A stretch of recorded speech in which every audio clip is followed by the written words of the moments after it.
What's good, mi gente? It's your boy DJ Exile, and this is The Real Thing.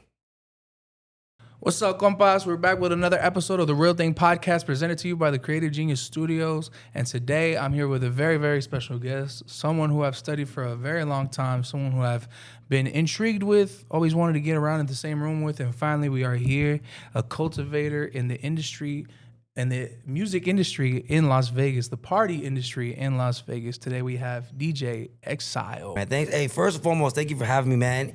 Anybody listening to as well, like, it means a lot to me because you're taking time out of your day to listen to me. Yeah. Nah, this is I've been a long time coming. I think since I had I-5 on here, I think you were like my end goal. Wow, I was like, I want to get, thank you, man. You know, working my way up the ranks. I saw that interview was funny, bro. Yeah. Well, you guys have that dynamic because you guys are homies and stuff. That was my dog since we were 13, 7th grade. You know, I used to hate him. When I first met him, we was beefing it. Bro, Yeah. That's usually how it goes. That's usually how it goes when you, or you fight them. Nah, you ever heard that? nah. No, you ever heard that? Like, I learned this in the army. Like, you fight someone, and I don't know, it's cool. Like, you become cooler with them as kids, not grown adults, but like when you're teenagers, you end up fighting your friend or something. I don't know. Yeah. I'm a little older. I don't know. We did in the friendship. So not wait, before. why didn't you like him? For KPG, like, who was making too many girls laugh. I'm like, you making all He these bitches still laugh. does. That's what I'm saying. But now I'm not tripping. Like, I'm like, but back then I'd be like, fool, you getting all the attention. Like, fuck this fool. He's not even that funny. Bro, we still do it to this day. I'm like, bro, how do you do it, bro? You look like Harry Potter. Like, bro, he's like, it's the glasses. I don't know. He said, He sound just like him. bro, it's the glasses. Or what's that got to do with me? That's literally how he talks. Doing this for a very long time, and upon researching you, I think you were a teenager during one of like the greatest eras of reggaeton. Talk to me about growing up in Las Vegas.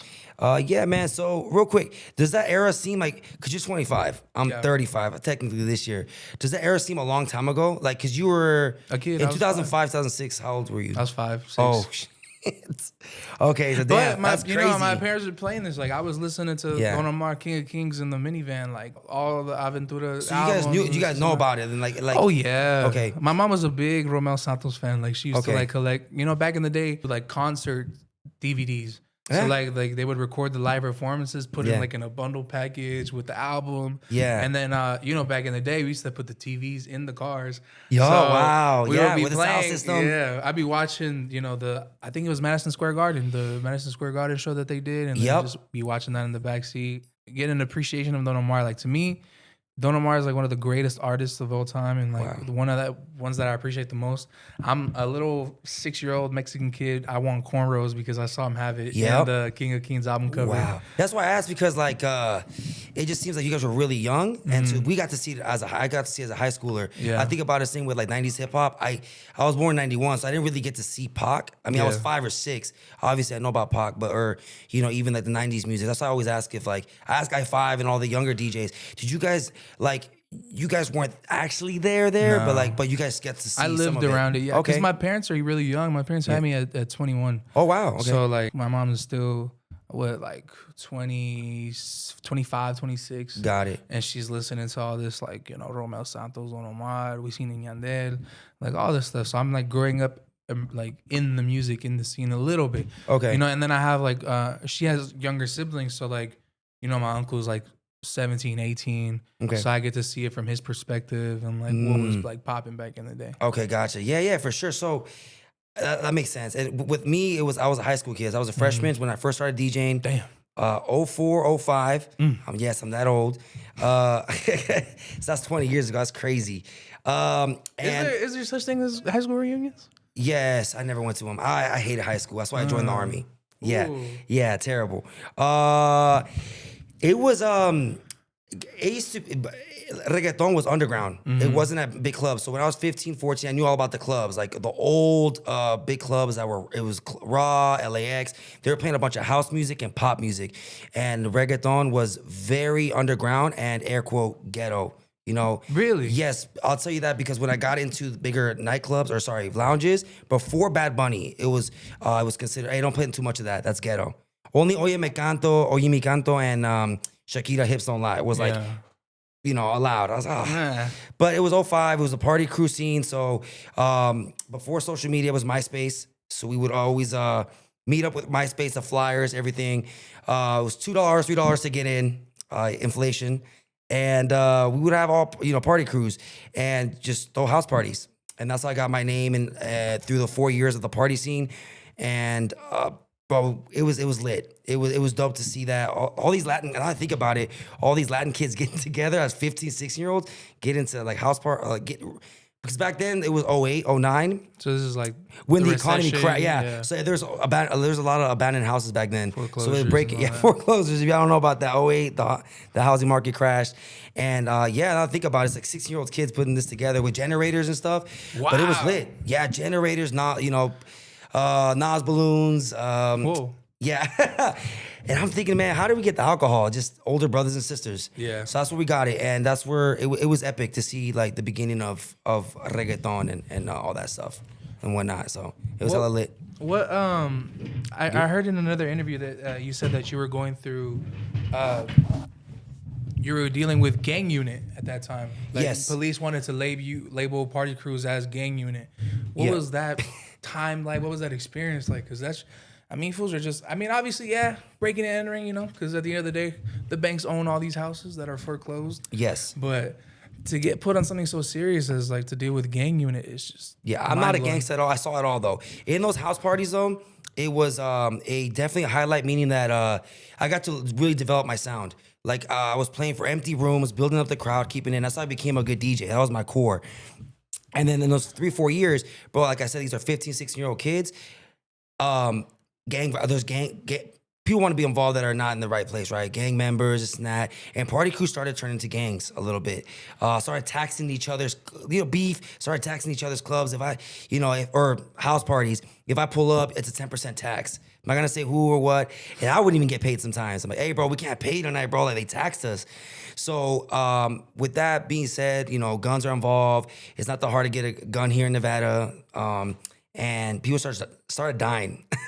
Once people started dying or getting shot at, gang unit had to get involved. Yeah. So what they started doing with me is they would come to the house party and crash it, and I had all my system with me, so I couldn't leave. Everybody was already running, jumping the fence or the wall, or getting out of there. They're like, hey, bro. So they interviewed me like, who are you DJing for? I'm like, bro, I don't know. Some guy, Eric, hired me. Well, who's that? Bro, I don't know.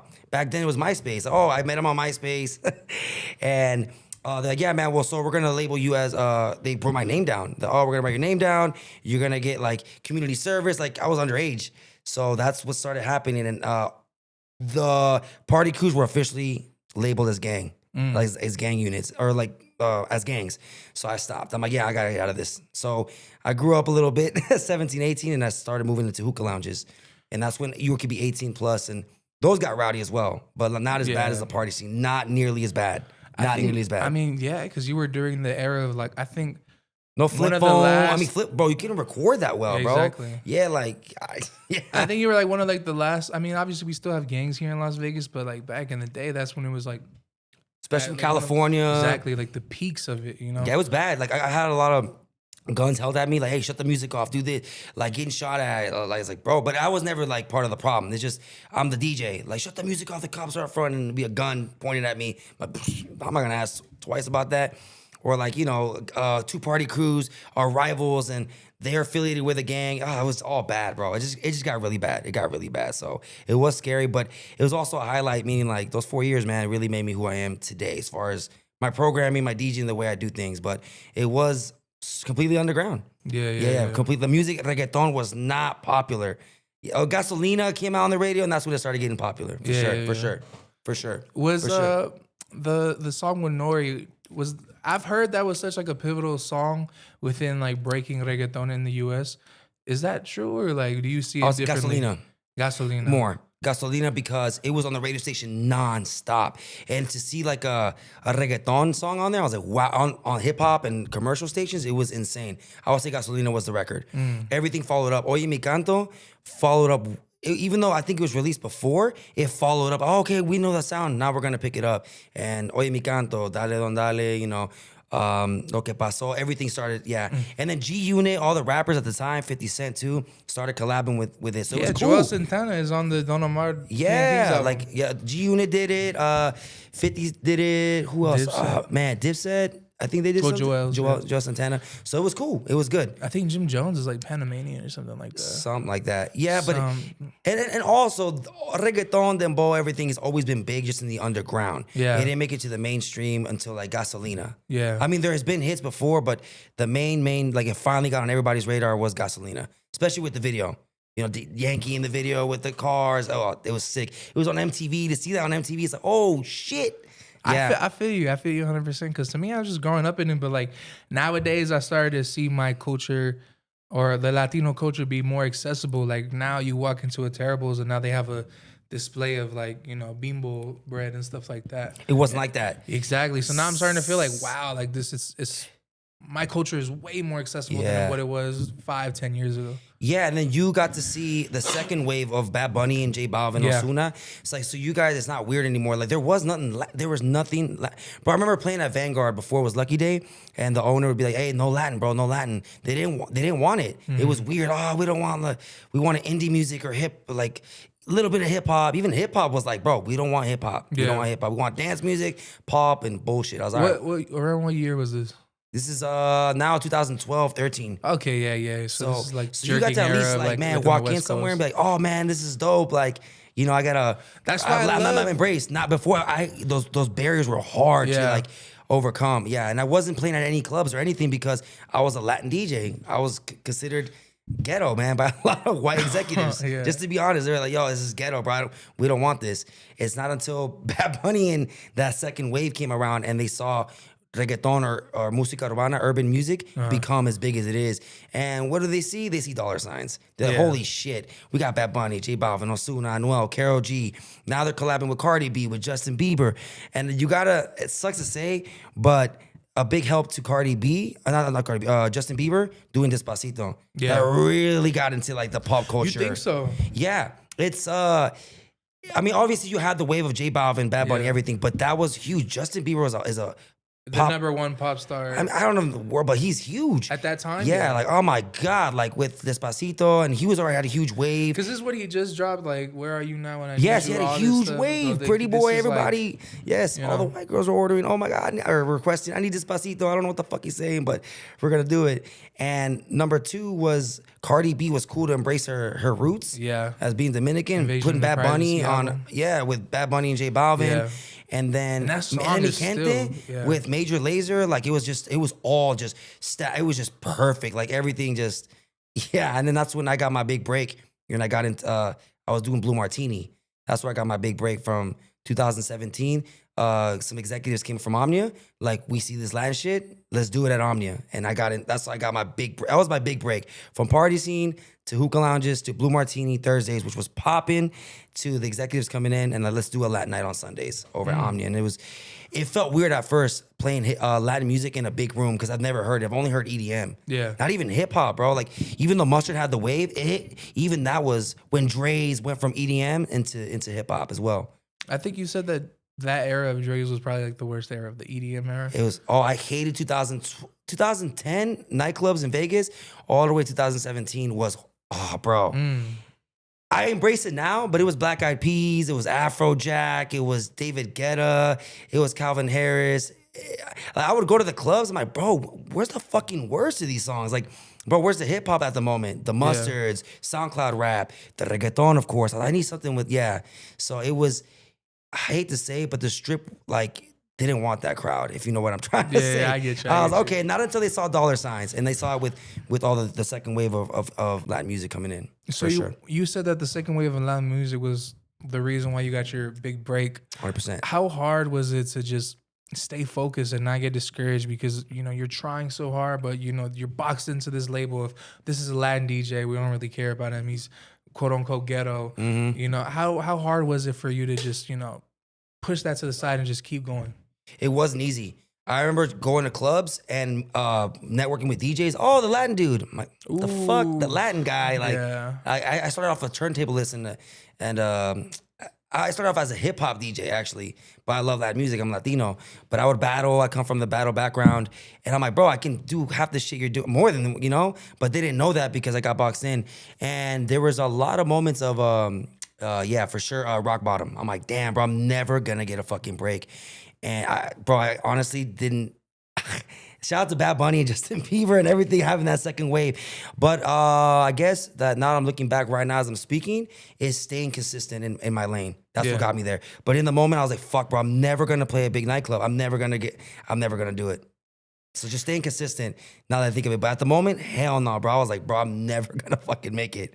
I didn't think so. I do want to add more to the part where you said that at that time there was really no Latin music that we wanted to listen to. Because at that time I was really, really into hip hop. Like obviously like my generation is like the rap. Uzi, the Yachty, the 21 Savage, all that. And back in the day I used to just try to find the newest, greatest hit before it became the greatest hit. Okay. So and then at the time I was rapping, starting to rap. So I was like, I'm watching these people, watching the sound. All right, where's this going? Where's that going? And that's how I discovered Bad Bunny because that's when he started to do, the trap Bad Bunny. So he wasn't a reggaeton artist yet. No. This is Creepy Kush. This is Soy Mejor. All this stuff. At first it was like, this Mexican's rapping.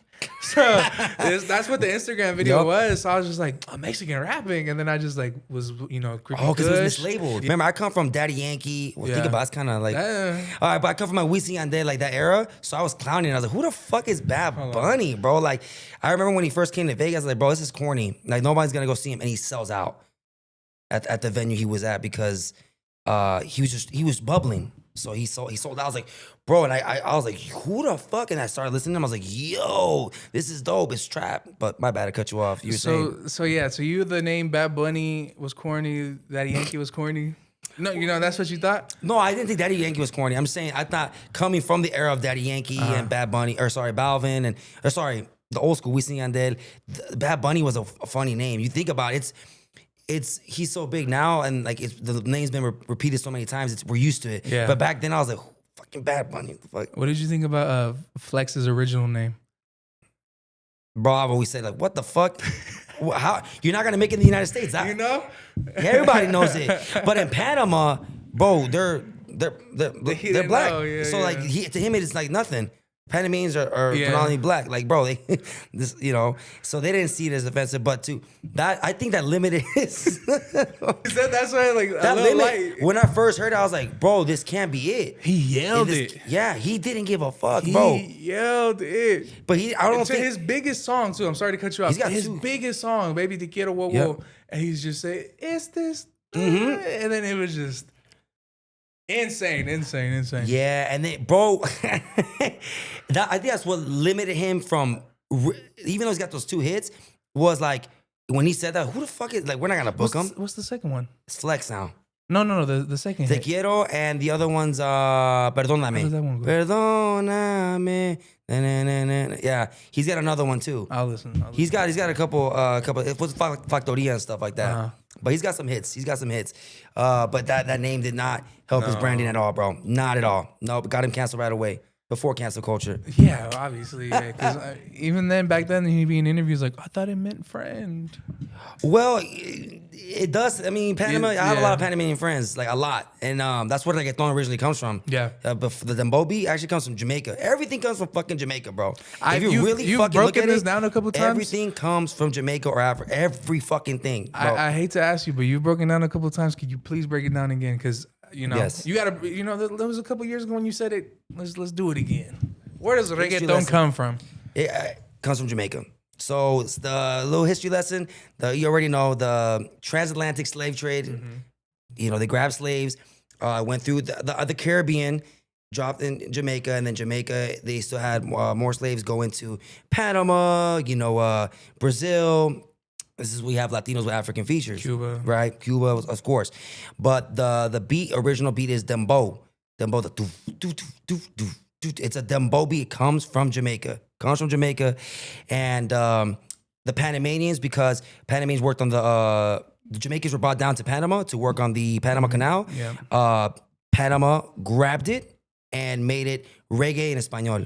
So like the early dance hall. Mm-hmm. So they get the Jamaican accent in Spanish. And they speak patois too. And so the dembow, reggae in Espanol, reggae in Spanish is from Panama. What happened was it kind of trended with General, muévelo. Yeah. So he did that, but it didn't take off. And what really did it went to back to the island of Puerto Rico. They're like, yo, we got this shit. Hold on, let's do it. And I gotta give respect to Puerto Rico. This is where my Panamanian friends are all gonna give me shit. They popularized it. I don't care what anybody says. They made it popular. But it originally comes from Panama. I saw when Bad Bunny's like, oh, the reggaeton.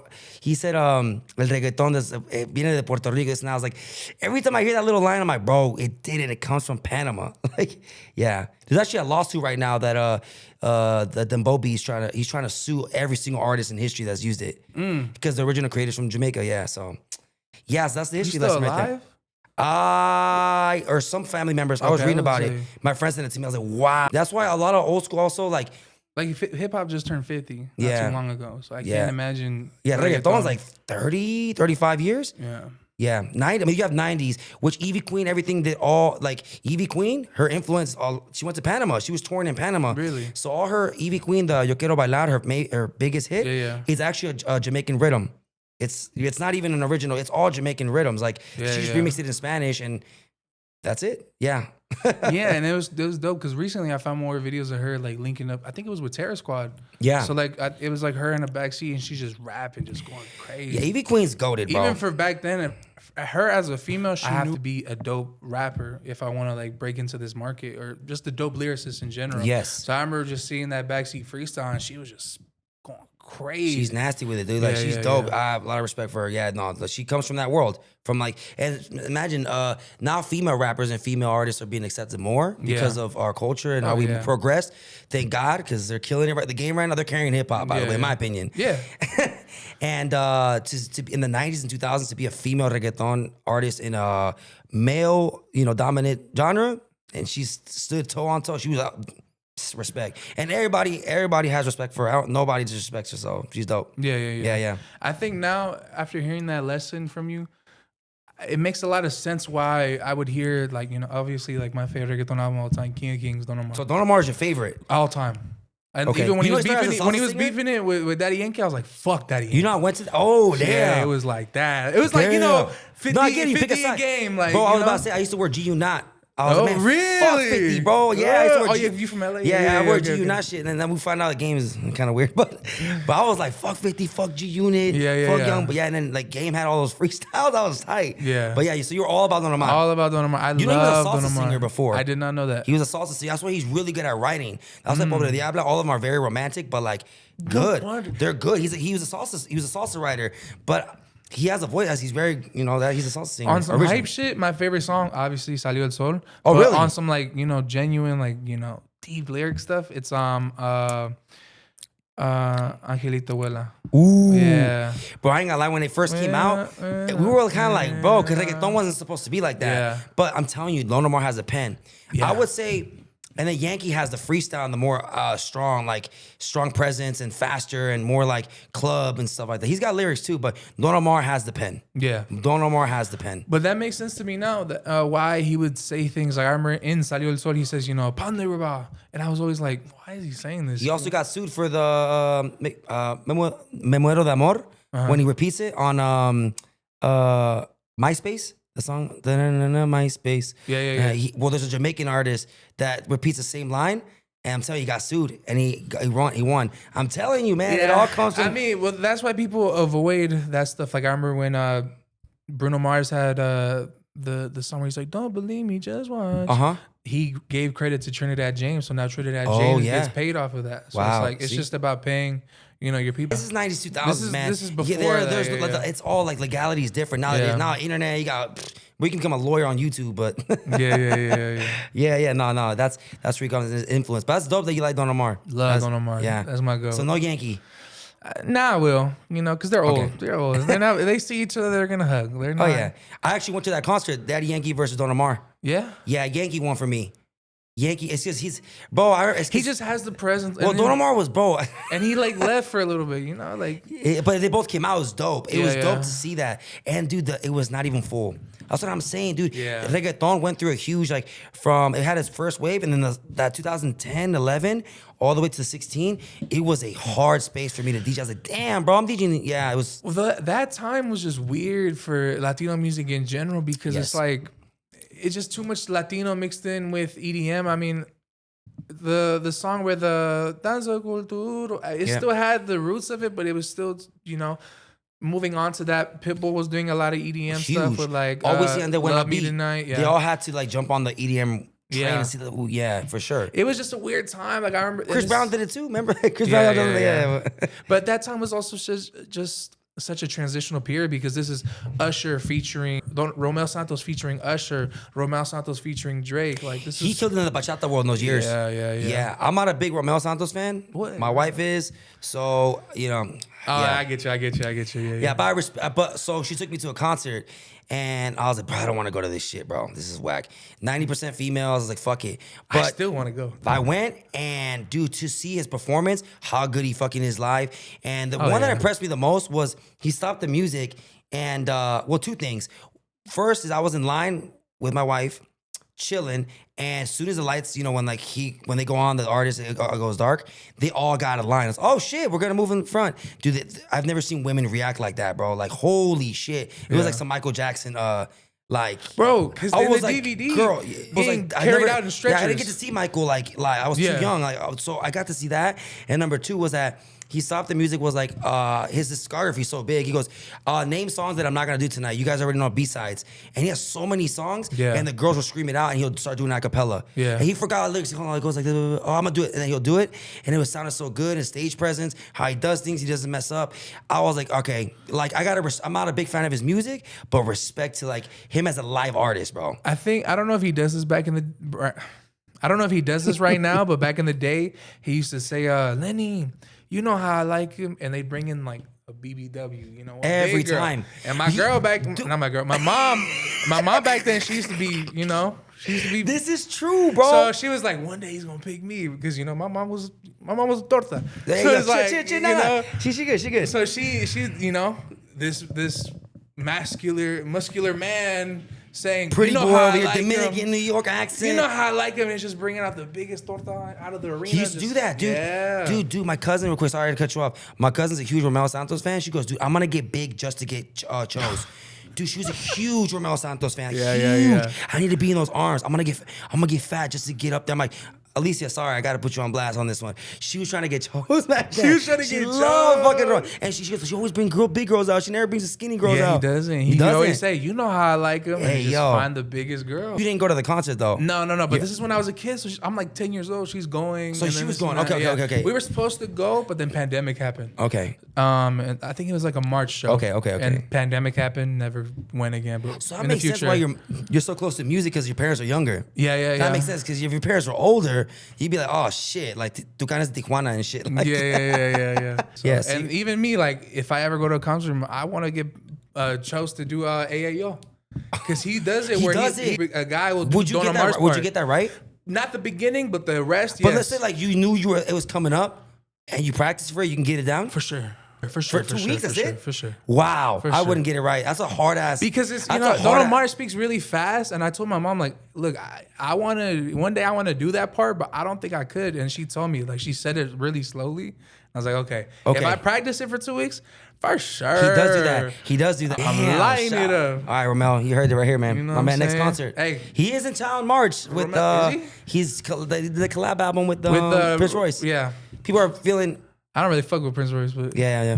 People are canceling Romeo right now with I don't Yeah, wanna you get political. know. Yeah. we'll get into that more Yeah. later. But, well, you know, it is troubling times in America, but back in the day, you used to serve America. Yeah. What was the thought process of joining the military, and what age did you do it at? 1.7 GPA. That means I can't get into any fucking college, bro. I was DJing the whole time, bro. Like I really put in work for this DJing shit. I put in work, man. Like from 14 to 18, I was grinding. I was following, like sneaking into clubs, following older DJs. So I didn't do well in school. Didn't like it. And my cousin's like, bro, join the army. I'm like, bro, fuck that, bro. I am not that kind of person. Yeah. I'm not a gun-ho, like disciplined person. But the army did teach me that. So I joined at 17. My mom didn't want to sign the papers. I made it. I was like, yo, signed. And then after active duty, my boy was like, hey man, you know you can join the reserves, right? I'm like, what do you mean? You can serve stateside and DJ at the same time. Oh shit. So I got out of the active duty, which was, I was stationed in Fort Leonard Wood, Missouri. Trash, bro. Like their biggest club is like our Lucky Day. Oh, Like I talk about how the size? Okay, more like a Commonwealth. Like Commonwealth, that's like their big. It's Missouri, bro. Okay, like ain't nothing. I thought you meant like Sizewell. I'm like Lucky Day's really fucking small. Yeah, that's what I meant. Love Lucky Day. I meant like the aura. Like, yeah, it was like they didn't have a lot going on. Yeah. Everybody was missing a tooth too. We got a big meth problem out there. Missing teeth. But and I came back and I joined the reserves, and I did learn a lot in the Army though, as far as like discipline, waking up early, knowing the biggest thing was getting the mission done. Like the shit that we were presented with, I'm like, bro, we can't get this done. But like just getting something done. It helped me out with my DJ career. Like I can get into these big clubs. I can do this. I can do it. Getting everything done. There is no obstacle you can't. In the Army, they teach you that. And that was the biggest thing. And it also helped me with, getting my degree and, the Army benefits. You use it. So it taught me a lot. But it taught me a lot also America, how I met some Southern boys where I was like, yo, what the fuck? Like they weren't racist. It wasn't. It was just how their thought process. I never met a Mexican. Straight up. I was like, what? He goes, nah, there's no Mexicans in I'm from Kentucky, bro. Yeah. Meeting people from the East Coast, it was cool. But it blew my mind, like how our country's massive, bro. If you put Texas in Europe, it's like almost all Europe. Yeah. We're a big ass country, and you got to see all these like different types of views from people from New York, from the Midwest, from the South, West Coast, and you get to see everybody's lingo. So, but at the end of the day, you get to work together, and I enjoyed the Army. I did it for 15 years. I'm done. I'm done with that shit. To go back into where he said, I've never met a Mexican before, and you said, yeah, there's no Mexicans, in Kentucky and stuff like that. I think there is, but I'm sure he... I think that's why 6ix9ine caught my eye so much, because I was like, a Mexican in New York? Like, I've never heard of that. And then that's why people like Cap G too. I don't understand now why, but Cap G, a Mexican in Atlanta, when they were building the arena for the Olympics, I do believe, when they were in Georgia, they used a lot of Latinos, immigrant work. Okay. So a lot of Latinos, a lot of Mexicans migrated over there to, just to go work. Mm-hmm. And so that's why you have a Cap G over there. And I'm just like, oh, what the fuck? Like, I'm just so used to Mexicans only, being Texas and that's it. Like, bro, that's that far. To piggyback off that, I DJ a lot in the Midwest, Wichita, Idaho. I was just in Oklahoma City Idaho, there's a lot of Mexicans. Yeah, Oklahoma City. I did New Year's there at Latin Club. Bro, there's a lot of, Latinos are everywhere, bro. Yeah. The Midwest has a lot of jobs, so a lot of people migrate there. So that opened up my worldview too as well. So Latinos were everywhere, man. Yeah, me too. Like, and my boys like, bro, Mexicans have been in New York. It's just that Dominicans and Puerto Ricans are more dominant. It's like West Coast. Yeah. You meet more of me than your Wells. I didn't really meet any Cubans until I was like 19. We have a lot of Cubans here in Vegas now. It's cool. Yeah. Like, oh damn, that's dope. Like they got cubaton and stuff like that. It's cool. So I was like, damn, but yeah, Latinos, bro, we are everywhere, man. Like East Coast, West Coast, and everything else, man. Like, yeah, but it's Latinos. We pick up a lot of what's our area. You're gonna meet a Latino from ATL. I've done parties there, and they got grills. They got the southern swag. Although Texas Mexicans and West Coast Mexicans completely different, bro. Completely and when I play in Texas, bro, when I play Too Short West Coast records, bro, they are not feeling me, bro. They're like, hey, bro, get out of this Too Short shit. Hey, this YG shit, get out of it. Kendrick, bro, get out of this. You gotta go Young Dolph. You gotta go this Houston rap, and it's crazy. YG though? Nope. Doesn't. Hey, bro, my boy's like, Omix was like, hey, bro. You killing it right now, but this hip hop is not. I had to go to Young Dolph. I had to go to bro, they're from Houston. That's right next to the bottom of the map, Yeah. Atlanta, you got Bama over there, so they pick up those. Their hip hop is gonna be more southern. I mean, yeah, because even the rappers from over there, like a D Baby or a Peso, like they don't have the traditional Latino. It's crazy. I was like, oh shit, all right. Mexican OT too. Yeah, I was like, what the fuck? They're gonna Young Dolph, bro. Put some Young Dolph. I swear to God, they're gonna go off. I'm like, what? All that shit. I was like, what? I was like, oh my God, they know this shit. Yeah, you wouldn't think about it. So it's like that. Well, how was it transitioning back into DJing within, the Las Vegas space? I know you had a lot of experience DJing from the Strip and downtown. How did you break back into it, after joining the military? With the military, I picked it up just like riding a bike. I was able to get back in with my practice, everything else. And getting back into it took me not too long, man, to be honest. I just got into Blue Martini. Mm-hmm. That was really it, the Blue Martini Thursdays. Shout out to Blue Martini. They really gave me a home for 8 years to build up my residency and my following and everything else. And that's where, like I said, Omnia came in, looked at like, yo, we got to do a Latin night here. And then we started the sale Latin Sundays. And then I just, bro, from 2017 to like 22, 23, I was the Latin guy to go to. With Bad Bunny, Latin Grammys, anyone's performing, I'm there DJing. Yeah. So, but it was Blue Martini really on Thursdays, for sure. That was it. What would you say is the biggest difference between the Strip and downtown within the club scene? For sure, music. I would say, no offense. Well, no, I'm not gonna do it like that. I don't like to punch down. Downtown is people who listened. Downtown, you can play more range of music, and people are gonna adapt to it. Casinos and big nightclubs, you have more production. It's bigger. You don't have to dive as deep because you have more tourists, and then there's more money involved. When there's more money involved, if there's like a douchebag or like a guy, a simpleton that's spending 50 grand, but he wants to hear some basic ass song, you go to it. Versus a downtown kid who's really knows his music, they're gonna appreciate you more. But there's nothing bad. There's nothing bad. Just that's the biggest difference. Is you got more range downtown. I can get away with more records than on the Strip. You got to be a lot more careful because you got bottle spenders. There's more what's it called? Pieces working together versus like downtown. So yeah, and I think that's what separates you guys, because like I feel like for the longest time I never understood what my target demographic was, because you know, I love hip hop, but I'm also Mexican, so I love Latino music, you know, reggaeton, cumbia, all types of stuff. So it wasn't until I got to Altura events where I finally found the melting pot. I found the mix where I was like, I can go from a YG and then the next it might transition into a Bad Bunny. And it wasn't like that for a very long time for me. I remember in my early stages of going to like out to bars, clubs, all that stuff. Yeah, it was always, you know, straightforward like English music, and it was you know, I fuck with rap. So, once you start to go back a certain time, and then every single time you go back, it's the same songs over and over and over again. It gets really old. Yep. That's why I don't really like going to, and this is me. This has nothing to do with him. I don't really like going to We All Scream anymore, because it's like I hear Too Short, I hear old YG songs, and I'm like, I love YG, but he has more bangers than just Tooted and Booted. Yeah. And I'm the One or whatever. Yeah, I'm not getting at all his hits like Bitches Ain't Shit. Little Mains. Yeah. It wasn't until I got to finally Altura events where I was like, oh, okay, you know. I remember being at Lucky Day, and I was not thinking, you know, I'm thinking, oh, this is a Latin night, so I'm just, you know, I'm vibing, whoop, and then all of a sudden BPT comes on. Yeah, and I'm that's like, my record. Oh, like I'm hyped. So yeah, that's what made me start to go more to Altura events and appreciate it more. What was the thought process of trying to, you know, separate yourself from that? So Latinos, I say this on the mic when I put a bunch of like hardcore hip hop. Hey, Latinos, we like hip hop too. I say that shit on the mic a lot because you can't, bro. Everybody in this era likes everything, bro.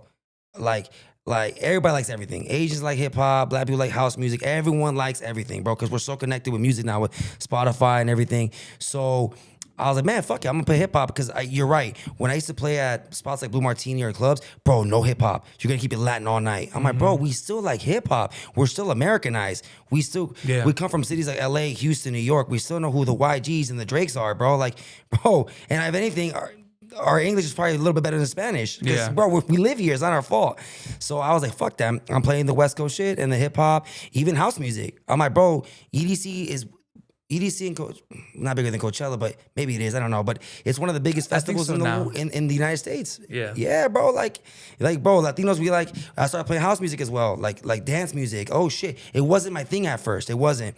But I'm like, oh, shit. Like, dance music's popping up. You know, same with Dembow. Dembow's not very Mexican, but it makes girls, you know, it makes girls shake their ass and stuff like that. So I stopped thinking just like a DJ. Started thinking like a consumer. Like, bro, I'm just like them, bro. I like YG, Drake, and I like Bad Bunny, and I like John Summit or whatever the fuck else is playing. You know, I like Afro House. I like deep cuts. I like rock. I'm a huge rock guy. You know, like, bro, I can play Panic at the Disco, Bad Bunny, and a merengue song, and they all three would work. They all three would work at our nights. Yeah. So that's special, bro. Yeah. I saw in a different interview, you said you didn't know the difference between, or you didn't know what an advance was, and you didn't understand the concept of hard tickets. Yeah. From a business standpoint, can you explain what that is?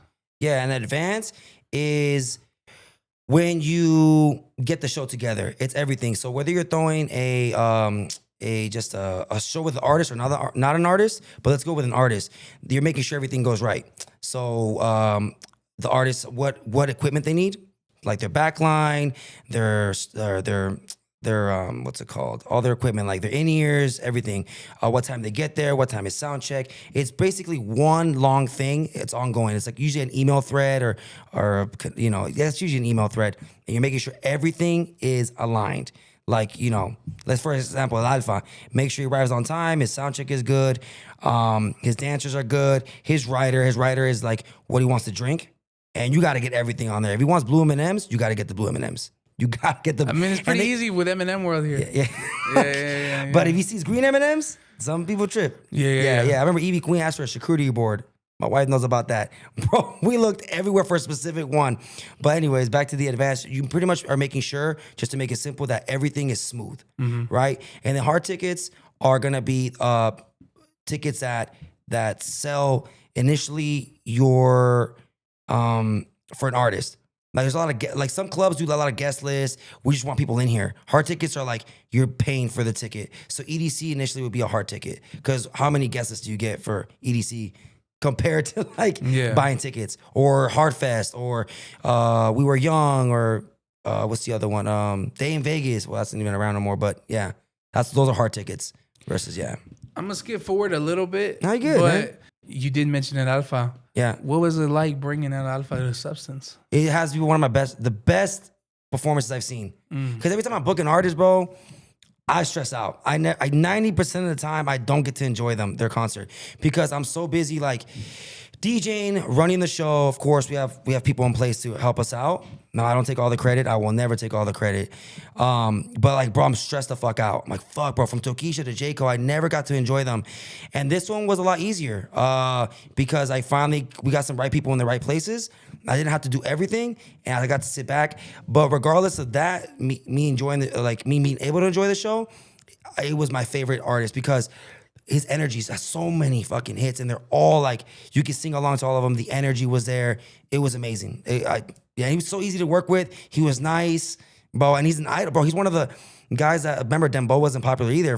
He was trying to break through the reggaeton artist. Yeah. So I say he's the Keenan of Dembo. He broke the barriers, and he's been doing it for years. Yeah, I think whenever an artist wants a hit like that, they go to him. I saw Peso Pluma at CompassCon. He said like, "Oh, let's take it back to Dembo," and then he did that. But it wasn't popular before. It was underground too. In the Latin world, that was in the subculture of that. Even under that, Dembo was underground in that. So imagine underground. It was just super underground.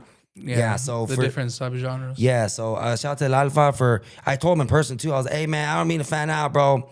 But I was like, bro, you broke barriers. And he goes, oh, thank you, man. Because them balls, we never heard it in Vegas until I did as a DJ and being a music fanatic, but you never heard it in clubs until you made all these hits and did the crossover and everything. So yeah, man, that was dope. It was dope. 10 out of 10. What was it like bringing... And the Dodgers won the World Series that night. Day, yeah. Just saying. Got to throw that in there. Terrible. Yeah, just all right. One of the worst nights of my life. I was like, bro, we just sold out at Alfa. Dodgers won the World Series. Oh my God. Like it was perfect. All my homies were there. Like we booked Cook by T. JQ was there, another homie. Like all our homies were there. All our homies were there. Like I-5, it was just... He was in Salt Lake that weekend. Oh, was he? Okay, yeah, never mind. That's why I didn't go. Well, he's always with me. Oh, damn. Well, hit me up, man. Yeah. No, it wasn't even that. I was just like, my girl doesn't listen to that. My homies don't really listen to that. So I was she's not into that? Well, my girl's black, so she doesn't really... understand certain things. Yeah. She appreciates it because her mom is Mexican. But she won't go to any land like not really. Fuerza Regida. She does like Fuerza Regida. She likes Harley Quinn. Okay, I fuck with Fuerza Regida heavy, bro. Yeah, I really likes a couple songs. It's not like she's Yeah. But Alfa, she still would be like, it's so hype, bro, because it's not. Bro, he was even like out of breath. He had to look back and be like, bro, we gotta do he's like, I gotta do an intermission or something, bro. It's nonstop hits, and it's all upbeat. So, but yeah, it was a special night. Yes, but she is a music fanatic, so she did appreciate. Like we saw Peso Pluma at CompassCon. So I like how all these Mexican artists too are collabing with all the what is it called, like brands, like the urban, what is it called, like street culture, like clothes, bro. That was not like that before. No. Yeah, but Never would have seen Daddy Yankee at Compton. hell no, he was wearing just big ass jerseys and like. But I feel like, you know, it has to be because he did grow up here a little bit. Peso Pluma. Yeah. You know, he went to school in Texas and stuff like that. I feel like if you're immersed in the culture and you're a fan of like hip hop culture, you're gonna understand it. That's why Bad Bunny understands it. That's why Peso Pluma understands it. Fuerza Regida too. They don't dress like traditional Mexican regional artists. Not to cut you off. When I first heard Tumbados, bro, I was, this is dope. It's like a corrido, but like I'm used to Chalino. Then I saw how they fucking look, supreme, tattooed face. I was like, bro, these dudes look like SoundCloud fucking rappers, bro. Who the fuck? Yeah. But their voices sound like Mexican as fuck. I was like, yo, I was getting a haircut, bro. What happened to the hats and the boots and bro? I'm a little older, so I was like, oh shit, like it's completely, it's all uniform, like. And being older too, I had to embrace it. Be like, nah, like this, like I like Chalino Sanchez and only bandas, like bro. They don't come from that, bro. Like it's like they're you gotta embrace it, bro. So I thought it's dope. Yeah. But it was a shock. Yeah, and then even then, she didn't understand what he was saying. Okay. She didn't listen to any of his music, but she was like, wow, he's a really great performer. Yeah. Wow, this sounds really good. And that's why I feel like I might take credit, but I low-key taught her that. That's good. Because like I listened to a plethora of music, especially me being a MMA fan. MMA fan. I love MMA. Oh, nice. You see the gloves right there. Oh, I see Funk you. Harbor, all that. Do you train also? No, not anymore. I used to train as a kid. But you did though? Yeah. And you like the actual, like, you know everyone you keep up with everything? Okay. Yeah. But I'm so... I watch every weekend. I don't know who's who. Yeah, can't even tell you. Yeah, I get you. I remember when MMA first started, like, bro, it was seen as like, human cockfighting. Yeah. And I remember when Dana White was barely starting, everyone was talking shit about it. He had hair. Yeah. That's crazy. Well, I don't know why, but my family was just so low-key. They were ahead of their time, like with the music, and then it sounds like you had some good parents. Yeah, like my parents, they loved MMA, and like they understood it. Like I had my tia Janet. Shout out my tia Janet. I've told this story before, but back in the day, over there, right before you hit Tropicana on the freeway on the 15, those big condos, like to the left, to the right. To the right, because you're coming north. You're coming, I know where it's at. Yeah, north south. That's back then there used to be a gym there from a fighter named Vanderlei Silva. I remember that one fight team right there. Yeah, I used to go there with my tia Janet because she took me, and I met Vanderlei, and I used to just. I don't want to bald headed dude. He kind of looks mean. I just was always in like MMA and stuff. Like as a kid, I would train like Taekwondo. I would train Muay Thai, all this stuff. I even trained in Mexico. I trained Muay Thai and Jiu Jitsu in Mexico. Oh, so you really like everything. I'm immersed. And you know the sport, like why he's good at like, you know, he's good defensively and all that. You know, when they go to the ground, like I understand what's happening. Yeah, me, I'm just like, there's just all that. They're hugging. Yeah. Yeah. You know, I love MMA, so a lot of these people come from different regions, different cultures, you know, different backgrounds. So like they come with their own different music. Like I didn't really get into Brazilian funk until I started to like really become a Charles Oliveira fan, Brazilian guy. So I'm hearing like the way they speak, the way they flow, the way their beats sound. It's just I love Brazilian funk, but then I'm also listening to like what the Russians are listening to, and it's like super strict and like. But there's this vocalist. Her name is Sabina.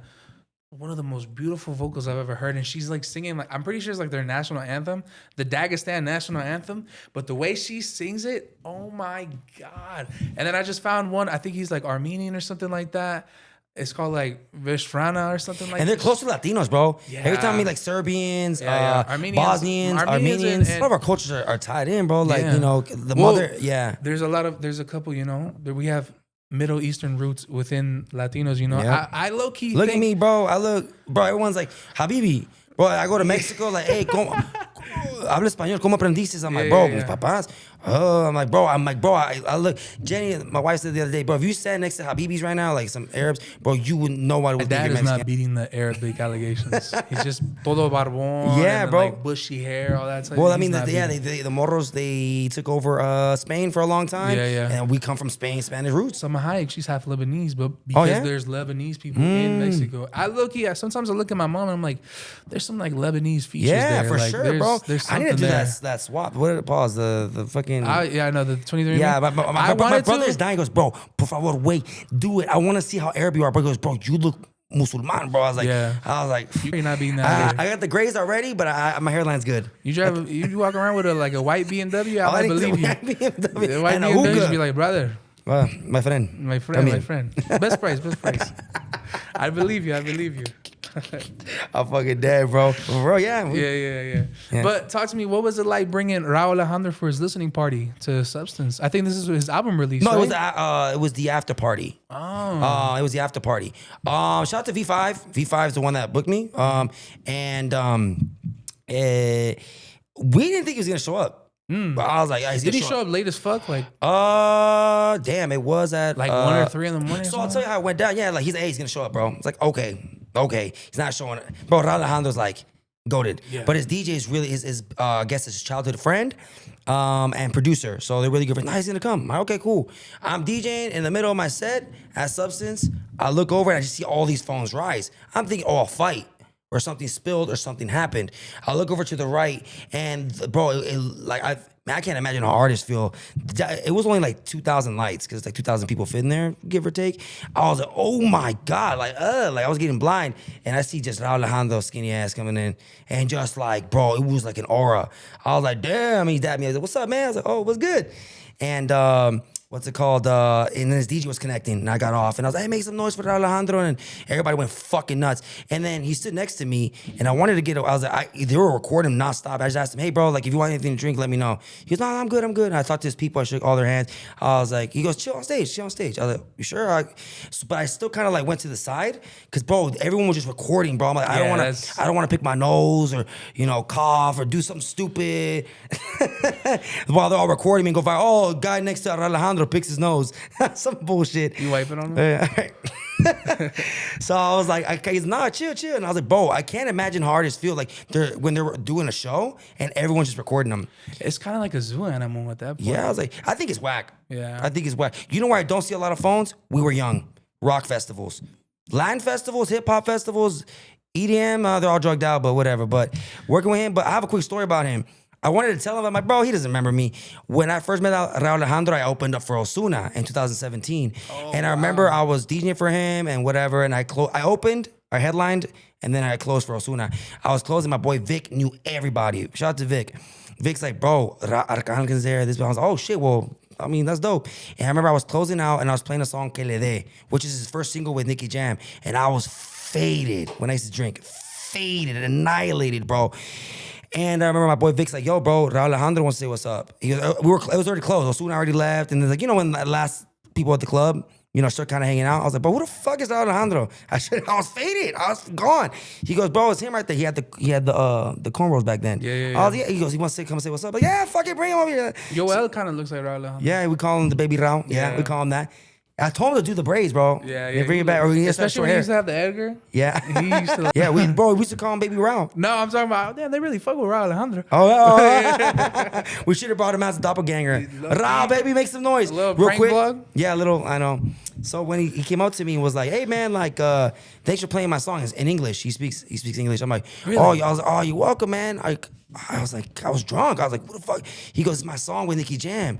I was like, oh, bet. He had no security guard with him. I think he had a shorty waiting for him. I was like, oh, bet, bro, bet. He goes, man, I just appreciate you, man, playing my song, bro, being really cool. I was like, bro, I got you. No worries, man. Have a good one. And then, bro, 3-4 years later, superstar. Yeah. And he was just as humble, bro. That was a dope artist to work with as well. I should have got his fucking number back then and be like, yo, let me know if you need a fucking DJ. Please. I met so many artists, bro, and I don't. One thing I learned, when I first started, bro, I was a fan. I was a fan of every artist you booked. And then I wanted to take that picture, this and that. And I learned from my business partners, and I learned from a lot of people behind the scenes, soon as you take that picture, you're a fan for life. They're going to realize that you guys are a fan. You're an owner of a company. What are you doing? And that hurt. That really hurt because I was like, I'm a fan of this. I want to take a picture. No, it's got to be organic or this and that. So what I started doing is getting cool with the management, getting cool with him. And if it happens, it happens. If it doesn't. Since I got that, the law of attraction, when I didn't care about the picture, happens almost every time now. Yeah. Because it's organic. Hey, man, nice to meet you. Let me know if you need anything. I'm the owner of Altura Presents, co-founder. I like to say co-founder. And, this is that. Oh, thanks, y'all. I got you, man. I meet him at sound check. And after, when we're vibing, they'll do the pic. But I don't really care about the picture no more. But I was that guy. I'm not gonna lie, bro. I was like, bro, I was like, yo, stop taking these fucking pictures. Same with the, I'm a big fan, bro. Like just like you. I get you. Yeah. When I first met Bad Bunny too, I didn't get the picture. I got a DJ drop from him though. I got one from him. I met him when he had the The lines in his head? The lines in his head. So I didn't ask for the picture, bro. And we're all in the same room chilling. It wasn't that many of us. It wasn't weird. But I was like, nah, I don't want to be that guy yet. Yeah, so. Yeah, I feel the same way. I started to be like that when I was like maybe like 20, 21. And I was just like, these fools are human too, Obviously, like, they're dope. I recognize their hard work. But, like, at the same time, I don't want them to feel like, oh, I'm around a fan right now. Yeah, especially, like, my wife told me and my business partner, like, bro, you're an owner of a company. It didn't hit with me. Like, you told him this, Jenny? You're a hater. Kind of like, yeah, I had to because, like, dude, you're an owner of a company. Like, you come off more like, yo, what's up, man? Nice to meet you. And then, like, bro, when you get cool with the management and everything else, they remember you exchange info. It'll happen next time, this and that. But I stopped, like, I had to really start moving differently as an owner of a company. Yeah. I had to stop thinking like a DJ and a fan and start thinking as an owner. You know what I mean? Like, yeah, so, all the big promoters, like, I can name a bunch, but all the big guys at Rolling Loud, Bobby D Presents, all of them, they build a relationship, like a business relationship and a friend relationship, and then the pictures come later, Yeah. But I was too busy I'm a fan right now because I grew up on this shit, bro. Yeah. But this is like years ago. Now I'm calm. Like, all right, what's up, man? Nice to meet you, bro. Like, yeah, let me know if you need anything. And they are human, and some are dickheads. And I'm like, thank God I'm not. No, hell no. What was like the biggest dickhead moment you've ever seen with an artist? Didn't do the meet and greet. Left. Was a diva. Didn't want any lights. Didn't want any lights before his performance. Their performance. You've worked with so many. Yeah, their performance. And throughout their in-ears. Do it out in the middle of their set. They didn't care. They cut their set short early. They brought a production thinking that it was a stadium when, again, the advance was there. Meaning, like, what is the breakdown of the show? What kind of equipment they're going to have? It is a club play. It isn't MGM. And just the ego of thinking they're Bad Bunny because they have a feature with Bad Bunny. But I've seen in this world, I've seen a lot of guys go from this to this. And one thing I got, again, to mention Rauw Alejandro, I think this is why he's so successful. He was the same person when I met him than he was when he came to Substance. And that's a 6-7 year difference. Yeah. And dude, he's a superstar. He's selling out across the world. And I shout to any artist watching this, like, just because you got a feature with Bunny, I mean, hey, bro, that music moves fast, bro. In 6 months, not 6 months, but like 2 years, you'll fade out. You might live with that 2 records for the rest of your life, like, flex, but AKA. Yeah. But yeah, bro, humble down. You got to be humble in this game because music, comes and goes, bro. Any artists, social media personalities, podcasts, whatever, nobody is bigger than the program. Seriously.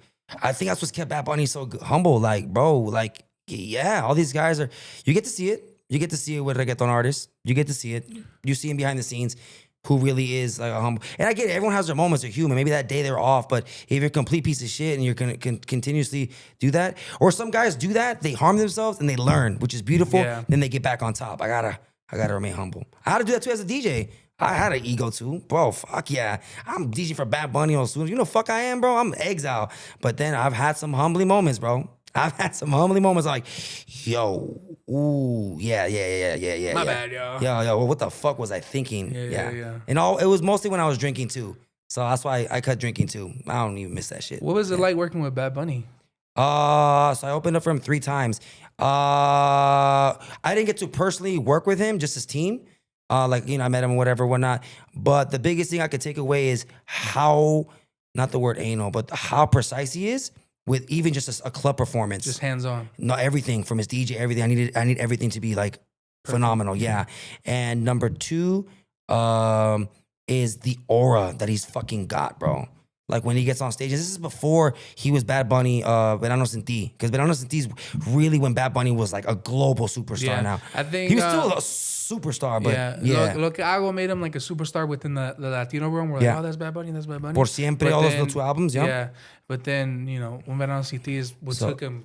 Yeah. And I learned that with artists that you don't get to see what they do behind the scenes. I was J-Lo's tour DJ too. Mm-hmm. J-Lo, her fucking work ethic is insane, bro. She told you suck? Yes. She's like, she never called me Exile. She only said DJ. For the months we were on tour, she never called me Exile, bro. She's like, DJ, and I have in-ears. So people don't know in-ears. So in-ears, when you're an artist, when you have in-ears, you get to hear her vocals, you get to hear the drummer, and you're hearing like 1, 2, 3, 4, 1. Like you're hearing bars. So you're like a metronome. I didn't know any of this shit when I got on tour. I was like, bro, I got thrown into the fucking fire. You're J-Lo's DJ. I remember I thought it was a prank. I thought, I don't know, you know Ashton Kutcher is pranked. I thought it was pranked when I literally got punked, my bad. I walked into fucking Universal Studios, the actual Universal Studios, and I got into the big lot, and like, yeah, they flew me out to Burbank and everything. I was like, oh, this is gonna be a fucking joke, watch. Got there and J-Lo was right there. Like, how are you gonna be low right now? They called her low. They didn't call her J-Lo. Like, yo, we're gonna be low. So humble. You're gonna be low right now. But when I met her, I remember I was like, I kind of interrupted her. I was like, oh, so you want to be kind of like the Great Gatsby? She goes, yes, I like this fucking guy. I was like, yes, I'm earning points already. Brownie points. Yeah, but no, throughout the tour, it was rough. But back to the work ethic, I got to see that everyone behind the scenes. Bad Bunny, all you get to see is the show. Yeah. You don't get to see what he was doing with the orchestra, his dancers, how he put everything together. Like you saw the Karol G documentary? No. Okay, well, Karol G started crying because her show was amazing, but to her, there were so many things that messed up that it crushed her because they're such perfectionists. So I learned with big artists that I don't give a fuck who they are. All of them have put in the work and behind the scenes. Even though, you know, we might be fans of them, but from Drake, from Jay-Z, everybody, bro, has put in the work. You know, I'm the same way too. Like, we just did an interview on Sunday, and I'm still like beating my ass about it because I'm like, fuck, I didn't ask this, I didn't ask that. Yeah, I should have said this, blah blah. So right now, like, I'm really trying to get all my points across. Nah, you good, bro. It's good. We're having a great time right now. Yeah, perfect. But that's how you get better, though. Yeah. And you got to see also like J-Lo, what she eats. That's what she stays in shape. She's bro. She was right next to me because she's like, oh, I want you to watch the show. I was like, why? You're not getting it. I was like, fuck, all right. So I remember I sat next to her. But anyways, what I noticed was what she was eating. All she ate was a fucking little salad, bro. I'm like, that's why she stays in shape. But she's 50 years old, stays disciplined, and all these big guys again, bro, they all put in mad work, and they take their craft very serious. Did you hear about the hate that she's getting recently? Yeah. With the glam bot? I think her like her Latino heritage. No, I mean, that's not. So basically, there's a thing called the glam bot. It's usually at like, you know, award shows like the Emmys or something like that. It's that one fast camera that like comes in and then it's like in slow motion. I'll send you clips. Oh yeah, I don't know about that. Basically, it's like, you know, a super trendy thing that they always do. And she low-key didn't pay any attention to the guy that was like instructing her, like, oh, hey, you know, so we're going to do this, blah, blah, blah, this is that. She just like got in position, did the shit, and just walked off. She didn't even say like, oh, hi, it's so nice to see. None of that shit. So a lot of people were like, what the fuck? Like, J-Lo is super rude. Like, she paid this dude no mind, blah, blah, blah. And like, I'm hearing from you, like, she's very like, you know, strict with her stuff. She wasn't...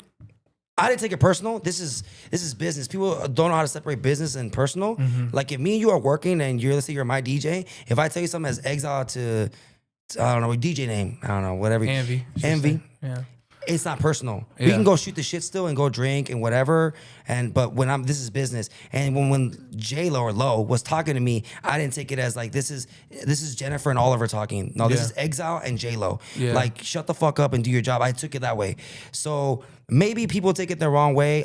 Maybe she may not be the nicest or whatever, but I have nothing ill will to talk about her. I think she's put in the work and everything else. So maybe they took it, I don't know. But maybe she was in the rush that day, I don't know. Yeah. Like I said, everybody has their moments. Bad Bunny threw a fan's phone. But think about, and he dated Kylie Jenner, right? Was it Kylie Jenner? Kendall, whatever, same shit. Fuck the Kardashians. I'll say that on tape. Don't even take that off. Fuck them. They have no talent. Name a talent. Please, I'll wait. There's no talent. They have no talent. There we go. Zoom in. But back to that, yeah, man. Everyone has their days, man. They're human. He probably got tired of, you know, maybe J-Lo had a bad Low? day. You're so used to calling her Low? No, I'm not. No, but she don't even know me. She called me DJ the whole time. She never called me Exile. And then I heard you had to put on a New York accent. Yeah, she's like, that's embarrassing. She's like, all right, we're from the BX. And then her crew's from New York. And we went to go on break and we go eat. I was like, bro, what the fuck? Like, so what are we doing? He goes, bro, say we're riding the 6, you know, sound a little bit more Bronxy. I was like, well, what's Bronxy? Well, they're all breaking it down. So I put on a little bit more of an act, this and that. I tilt my fucking hat. Like, she's from bro, remember, she's older. Yeah. She comes from the 90s, bro. Like, she was a dancing girl in Living Color. Like, that's the era she comes from. Yeah. You know, Talib Kweli, the Jay-Z's, the Nas's. So she's in the era. She's still, in her mind, she was still like riding the six, low, you know, old school hip hop. Nah, I remember, yeah. That's who she is. And so I had to put that shit on. Yeah. But I learned a lot about touring, in-ears, how to deal with artists, and The back end and stuff. I can't complain. Even though I most of my gray hairs come from her. Just yelling, bro. I would call her Jenny at home, like the other Jenny. The real Jenny. The only Jenny that matters. My wife. I'd call her like, dude, I'm fucking stressed. She's like, why? Yo, she ripped she ripped me a new asshole. Pause. Like, for just going off on me, this and that. She's like, you gotta fucking learn. Let's go, apply it. All right, cool. Yeah. So, yeah. Yeah, for sure. What is your opinion on this whole Bring 2016 Back movement? I love it. I love it, man. There's so much. I didn't realize how much good music there is. My wife's the one's like, yo, you know this 2016 trends popping on TikTok. I don't use TikTok a lot. I literally post a video, and some of them go viral, but I don't stay on TikTok. I like it. I love it. From all the SoundCloud rap. You know what sucks? I used to hate it. SoundCloud rap.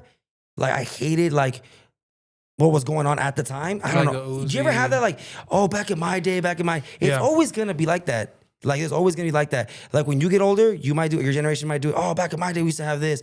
It's always gonna happen. It's not that it's back in my day, it's just that music changes. And I didn't get to enjoy fully now. Now I do. The old Futures, the 2 Chainz, the Kanye, that when he was rocking with like the whole thing going on with, he did all the things with Drake, all the SoundCloud rap. I did not get to really embrace it. Now I do. I'm like, damn, bro, Uzi Vert was really dope. And I didn't think it. I was like, because remember, I come from a Jay-Z era. Fuck all these weirdos with purple hair and like face tats and snitching on themselves. And no but real it was lyricism. Yeah, but it was club music. Yeah. Migos, I was like, but Migos changed the game. Yeah. But the rhythm, bro, like what they were flow. doing, like, yeah, bro, I didn't get to embrace it. I'm at the time like, this is whack, this is corny, not lyricism. I need lyrical, spiritual, miracle whip. You know, like I was the same way because when I started rapping, I got really into like, you know, the classic like boom bap rap, but then also like the more modern stuff. Like, I was a big Hobson fan, Take 9, all that stuff. Like, that was mine. Like, I'm not playing that mumbo jumbo shit. It's not real rap. Then I heard Halftime by Young Thug. See, I hated Young Thug growing up. And I appreciate him. I hated Young Thug. Ask anybody, bro. I'm like, I don't get this. Barter 6 changed my perspective on music and just opened me up to more genres, more just different beats, different art styles. Like, if it wasn't for Barter 6, I'd probably still be more closed off. Really, yeah, bro. I went back and what's that song? Everybody confuses. Horses don't get tired; they keep going. But it's actually gangsters, right? Digit. No, is it gangsters? Don't get tired. Remember the digits? No. Horses, hustlers. That's what it is. Hustlers. But you know, the meme came out with horses. Yeah. But I went back and listened to it. I'm like, yo, these are fucking great songs, bro. I just didn't understand Young Thug. Remember. And he was beefing it with Wayne. I was a Wayne fan. I was man, fuck that. That's why it's Barter 6. Because Birdman didn't want to drop Carter 5. Yes. And then Wayne was like, he sued him. He sent a cease and desist. I remember that. That's where the whole beef started. Yeah, and he came out with the Barter 6. So I didn't understand Young Thug. And now, like, when I was like 26, 27, everybody's 21, 19, whatever, they're like, bro, you gotta understand Young Thug. I'm like, nah, this is whack. Like, bro, he's doing something revolutionary right now. With that, it was 100, man. I just didn't get it. Remember, oh my God. And then the Atlanta wave was insane. Yeah. Insane. From 2 Chainz all the way to like, who was the last Atlanta? 21 Savage. Like, yeah, so that was, so I like, back to the original question, 2016 is fire. Same with Reggaeton too. Yeah. I can't believe so all the J Balvin is considered old now, like his first stuff. Yeah, and I like that it's a trend because we're able to use that in the club. I told that to I5. I did a little jigging. My bad. I never really I'll be honest. I never really got into J Balvin. Okay. I was just like, man, this old ass Vato painting his hair and shit. Like, oh, you thought him he was older? He did start at 30. He started like around a little younger than me. Purple hair, blonde hair. Did you see him you saw him as an unk? For sure. Damn. Pink hair. Like, yeah. And then he's kicking it with Bad Bunny. I'm like, this old ass Vato, man. Damn. It's like how I see like Fabio Foreign with Pop Smoke, because Fabio Foreign was like 32, Pop Smoke was like 20. Really? Yo, I thought it was the opposite because Pop Smoke sounds 40. He died at 20. I don't think he was even 21. No fucking way. He just had that grown man like persona. So like Fabio Foreign already in his 30s, Pop Smoke 19, 20, and you kicking it with him. Balvin was an old head? Oh. That's crazy. That's why I asking your perspective of like back when we were talking about like 2005, 2006. Wow, you're right. Because J Balvin was a little older than me. So I was like, oh, he's not that old head. And like, I'm still big bro. Yeah, big bro. I got one more year. Yeah. Okay, so that makes sense because Anuel, Bad Bunny were young. Osuna. Yeah. Oh, wow. That's dope to hear that. Damn, J Balvin is almost 40 now, I think. Same That's with what I'm Drake. Drake's But same with Future. Future's in his 40s. Yeah, he is. And I'm just like, you keep rapping about this fucking tricking music and you drug addict music. I wonder what their wives say, like, fuck a bitch, this and that. It gets awkward, especially me when I was like, that's why I stopped making music, because I'm like, I go to work, go home, take care of my kid, and I'm with my girl. Like, that's why it just became like my routine just became too redundant. Nothing new was happening. Nothing exciting was happening. So I was like, I can't be on here like, I'm with a bad bitch, I'm fucking on a bitch. I'm like, I'm not, because it's like, I'm basically I'm hood married, you know. I'm really about authenticity. So it's like, if I'm not in the life no more, or I'm not doing this, I'm not doing that, I'm not about to get in the studio and be like, whoa, you know. Yeah, when new rappers come up, like, I got a rollie on the bro. You don't have a rollie yet. Why are you saying that? Oh, I hop in the 7 Series. Like, bro, you don't have a 7 Series yet. I've always said that about rap. Hop in the foreign. It's like a 2000 Benz. It's like that shit is a Citizen now. Like, I went through the 12-year process. He got the residency, got his paper. Yeah, that's not a foreign no more. Yo, I'm fucking down. I'm gonna start using that. That ain't a foreign. That's a Citizen now. That's a good one. I like your generation, bro. Like, cause I feel every generation is 10 years. So you're 25. I'm 35 technically. Like, you guys know how to roast. Like, your generation does not, like, bro. It's like no filters. Just don't give a fuck. The internet always wins. Comments. Like, if you go to academic shit, like, we used to have a little bit more respect. Like, you know, you couldn't talk about Jay-Z like that. Jay-Z was goated. You couldn't talk about Nas. You couldn't talk about Pac. Nas, like, oh, Pac, I'm like, don't just fucking roast. I'm like, holy shit. Because my generation holds people accountable. So it's like, when we see people trying to like fake it or say a certain way, we're like, no, you said this. You did this. So like, we do that. Like, I think she probably seen it, but in the comments, somebody was like talking like, I have more views than you, blah, blah, blah. When I was back in the radio, and I was like, radio? That's how old you are. Yeah, so then you guys like, are good at that. We hold people accountable. That's the thing. Yeah. I ChatGPT your generation and versus ours, and bro. I be. That's why I'm like, J Balvin, old ass about with purple hair, like the fuck? That's because I see it for what it is. But to me, he's a little older than me, so it wasn't like, but I can see that. I can see that because he was in his 30s when he made it. And that's an unk to you now, especially being 17 and shit. I'm like, J Balvin with these fucking colorful ass Jordan ones. I can see that. I can see that with his outfits. The fuck is he trying to be a YN? And then, like, because you're doing this at your old age, but you're with Bad Bunny. It makes sense for Bad Bunny, but you in your 30s. I'm like, man, you don't wear a suit. Back to the ChatGPT, you guys, our generation is good at it. This applies to music and everything else.